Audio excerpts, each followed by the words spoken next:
ఆదిలాబాద్ జిల్లాలో రెండో విడత ఎన్నికల పోలింగ్ కొనసాగుతోంది. 372 గ్రామాల్లో సర్పంచ్ పదవులకు పోలింగ్ జరుగుతోంది. 2734 వార్డులు ఉండగా 6411 మంది అభ్యర్థులు పోటీ పడుతున్నారు. మధ్యాహ్నం 1 గంట వరకు పోలింగ్ కొనసాగనుంది. మధ్యాహ్నం 2 గంటల నుంచి కౌంటింగ్ జరగనుంది.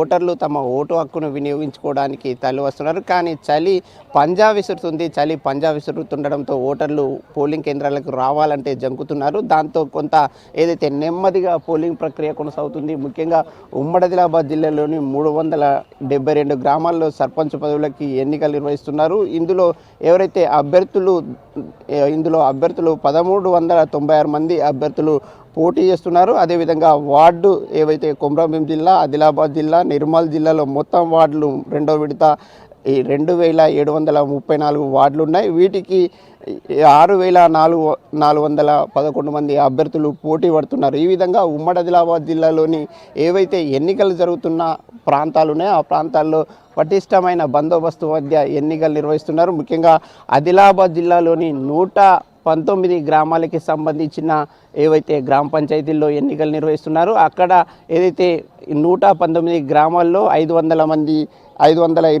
అభ్యర్థులు తమ ఎన్నికల్లో పోటీ చేస్తున్నారు. వారు ఈరోజు తమ గెలుపుకు సంబంధించిన అంశాలను కూడా ఈరోజు భవితవ్యాన్ని తేల్చుకోబోతున్నారు. అదేవిధంగా ఏదైతే కొమరంభీం జిల్లాలో 112 గ్రామాల్లో ఎన్నికలు నిర్వహిస్తున్నారు. ఇక్కడ కూడా ఏదైతే భారీగా అభ్యర్థులు పోటీ చేస్తున్నారు. అదేవిధంగా నిర్మల్ జిల్లాలో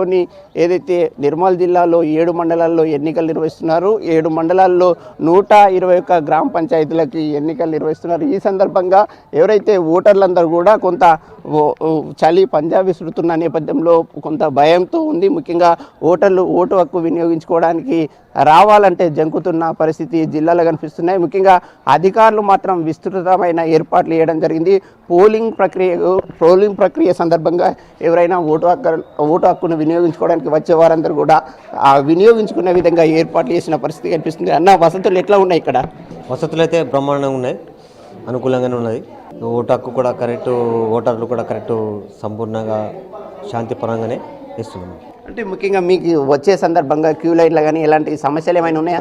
ఏం సమస్యలు లేవు, అటువంటి ఏం సమస్యలు లేవండి. ఇక్కడ సుందరంగా అలంకరించారు. ముఖ్యంగా ఈ పోలింగ్ కేంద్రాన్ని ఒక మోడల్ పోలింగ్ కేంద్రంగా అలంకరించడం పట్ల అయితే అనిపిస్తుంది. మాకు ఆనందంగానే ఉన్నది.